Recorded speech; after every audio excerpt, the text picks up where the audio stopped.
What's up, guys? Your agent Tyler Wehrung here, and today I've got quite the deal for you. What would you say about an investment that had a 0% rate of return? It was illiquid, unsafe, and could never go up in value. It could only go down in value. If I told you I had an investment with those four traits, how many of you would be raising your hands looking to dive in?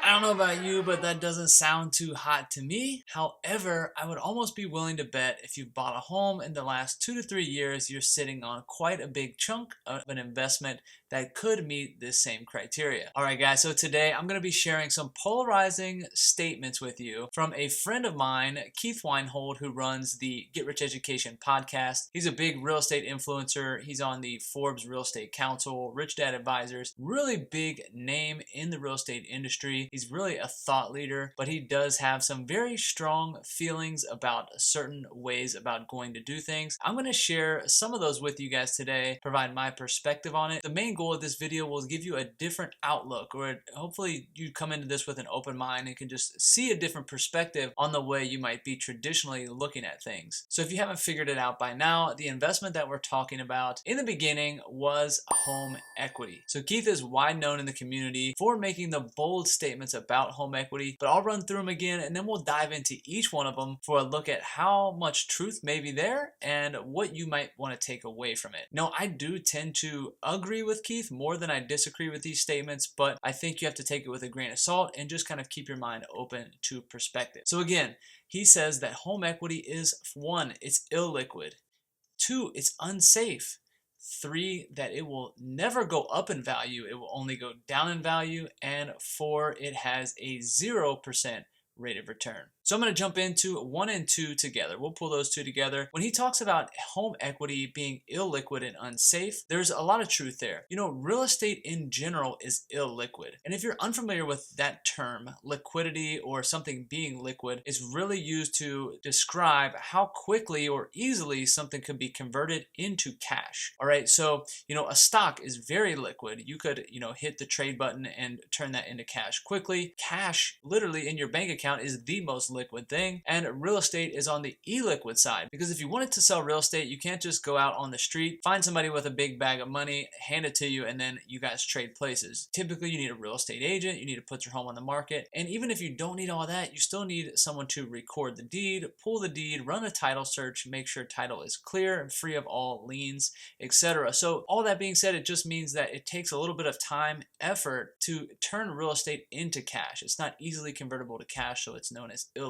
So there's not much argument there, but the fact that home equity is unsafe, Keith talks about this being unsafe in the fact that his other 2 points that we'll talk about here in a second, that it can only go down in value and that it does have a 0% rate of return. And the other thing is that you don't have any control on it. Home equity is largely in part driven by factors outside of your influence and really outside of your home's influence. The biggest thing that impacts home equity is the real estate market. And, those are things like demographics, people coming in and out of the area, interest rates, supply and demand. Those are all factors that have a huge impact on your home equity, but you have zero control of it no matter what you do to your home. You're likely not going to change the demographics or the state of your local real estate market. So those are number 1 and 2 in a nutshell. And for the most part, I don't think those are the two that get a lot of press. All right, so let's jump into number 3, where things do get a little more controversial. Number 3 is where Keith says that home equity can never go up in value, it can only go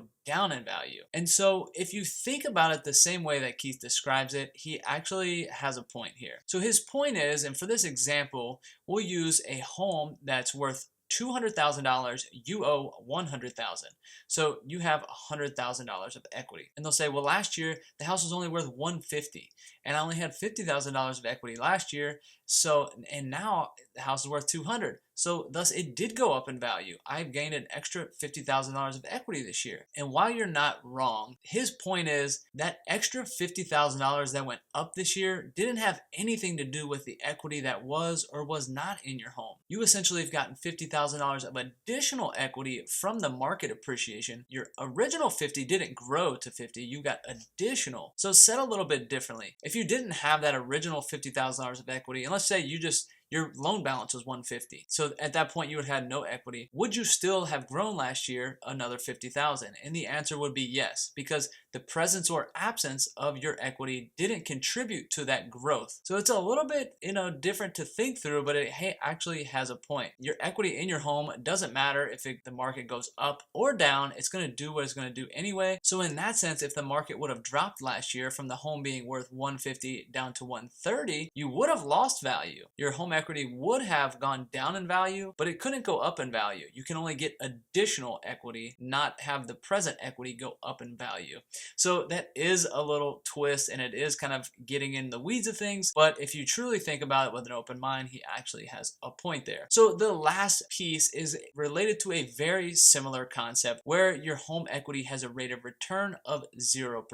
So for a lot of the reasons we just discussed, if your home went up or down in value, that isn't due to that original principal being there. Therefore, you can't look at it as a gain in principal value on your original investment. So if you had that 50 and it went up in value, let's say to another 50, you didn't go up 100% in value like you would a stock that doubled. That has to be looked at as additional equity, not a return on your current equity, because that equity is just there. You don't get any bonuses. If you have $200,000 of equity because you paid your home off, you're not going to get any additional more than your neighbor would if assuming they had the exact same property and they only had $1 of equity. You guys are both going to get the same amount additional increase. Doesn't have any relevance to the amount of equity in the home. So when you really sit down and think about it, it really is hard to argue with a lot of his points. And the main reason why all of this might be relevant is you may be sitting on, and matter of fact, most Americans, the biggest portion of their net worth comes from their home equity. So if you change your mindset a little bit and think about, I have this large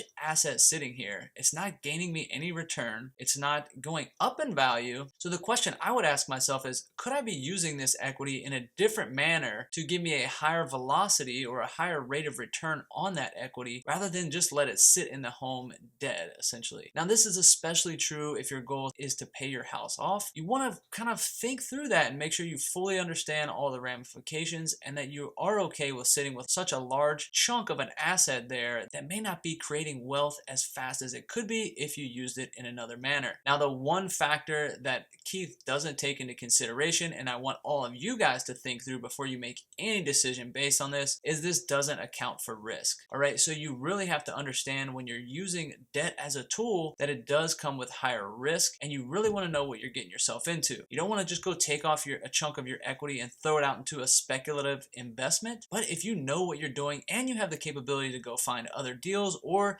just money is the only thing holding you back from kind of achieving your goals and getting the investments that you need to create your wealth, then it may be worth looking at equity, leveraging it in a different way to achieve that. And that's the number one goal I want you to get out of this. And the other thought with all of this is, if you do take equity out of your house and let's say you use it to buy a rental property or you put it into a real estate investment, that equity is not lost. You just transferred it to another vehicle. And so thus you could be more geographically diversified or just more diversified in general by splitting it out into two assets. But guys, I hope all that was helpful, and I hope it just gave you a new perspective on how you might use your equity. And if you are curious about doing this, check out this video over here where I talk about using your equity in a HELOC or a cash out refinance to do that. But if you got any value out of all of this, hit that like button over there, and as always, subscribe would be greatly appreciated. But with that, guys, we'll catch you next time. I'm Tyler Wehrung. Peace out.